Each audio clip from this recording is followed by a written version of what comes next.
Hello, আসসালামু আলাইকুম। আশা করি সবাই ভালো আছেন। আর যে মাল্টিমিডিয়ার পক্ষ থেকে আপনাদের আবারও স্বাগত। আই হোপ আজকে যে টপিক নিয়ে কথা বলতে চাচ্ছি সেটি হলো বাংলাদেশ পুলিশ কনস্টেবলের নিয়োগ বিজ্ঞপ্তিটি কবে প্রকাশ হতে পারে তাই নিয়ে আজকের বিস্তারিত ভিডিও তুলে ধরার চেষ্টা করব আপনাদের মাঝে।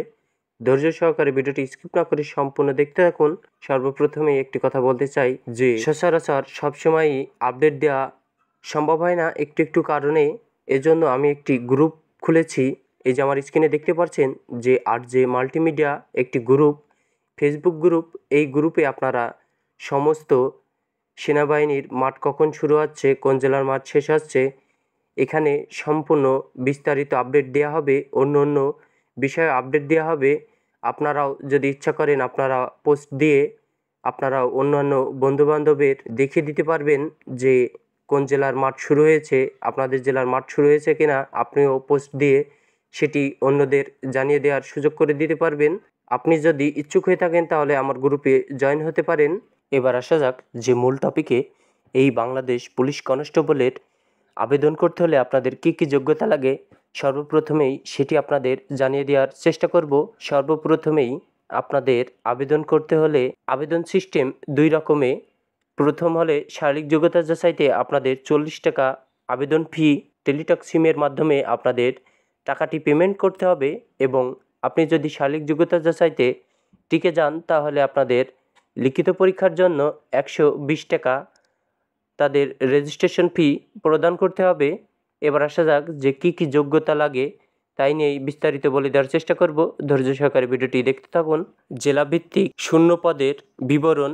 রিক্রুট কনস্টেবল টিআইসি পদের নিয়োগের লক্ষ্যে জেলাভিত্তিক শূন্য পদে বিবরণী বাংলাদেশ পুলিশের ওয়েবসাইটে আপলোড করা হয়েছে। এবার আমরা দেখব প্রার্থীর যোগ্যতা। প্রার্থীর যোগ্যতা 18 থেকে 20 বছরের ভিতরে হতে হবে। শিক্ষাগত যোগ্যতা এসএসসিতে 2.50 পেয়ে উত্তীর্ণ হতে হবে এবং জাতীয়তা অবশ্যই বাংলাদেশি হতে হবে। বৈবাহিক অবস্থা অবশ্যই অবিবাহিত হতে হবে, মহিলা পুরুষ দুইটাই। এবার আমরা দেখব যে শারীরিক যোগ্যতা যাচাই। শারীরিক যোগ্যতা যাচাইতে পুরুষ প্রার্থীর পাসপোর্ট 6 ইঞ্চি এবং ক্ষুদ্র নিকুষ্টি এবং মুক্তিযোদ্ধার সন্তান হলে পাসপোর্ট 4 ইঞ্চি লাগবে। মহিলা প্রার্থীদের জন্য পাসপোর্ট 4 ইঞ্চি, সাধারণ প্রার্থীদের জন্য ক্ষুদ্র নিগোষ্ঠী ও মুক্তিযোদ্ধার সন্তান হলে পাসপোর্ট 2 ইঞ্চি এবং পুরুষ প্রার্থীর বুকের মাপ 30/33 হতে হবে। মুক্তিযোদ্ধার সন্তান কোঠার ক্ষেত্রে 30/31 ইঞ্চি ওজন, বয়স উচ্চতার সাথে ওজন অনুমোদিত পরিমাপে হতে হবে। পুরুষ মহিলা দুইটাই। আবেদনের সময় সবথেকে গুরুত্বপূর্ণ বিষয়টি হলো এই ওজন। এই ওজন নিয়েই সবাই ভুল করে থাকে।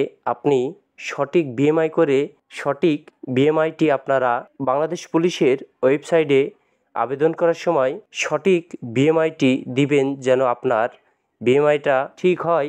আপনি যদি ভুল বিএমআই দিয়ে থাকেন তাহলে আপনার ফিরতি এসএমএস সিলেট নট সিলেট। আপনি যদি এই ওজনের ক্ষেত্রে ভুল করে থাকেন তাহলে আপনার নর্থ সিলেটে আসার সম্ভাবনাই বেশি। আপনারা তো দেখেছেন যে বেশিরভাগই নর্থ সিলেট এখন এসে থাকে, সেহেতু আপনারা এই ওজনের ক্ষেত্রে সঠিক বিএমআইটি করবেন, করে এই বিএমআইটি তাদের ওয়েবসাইটে দিবেন।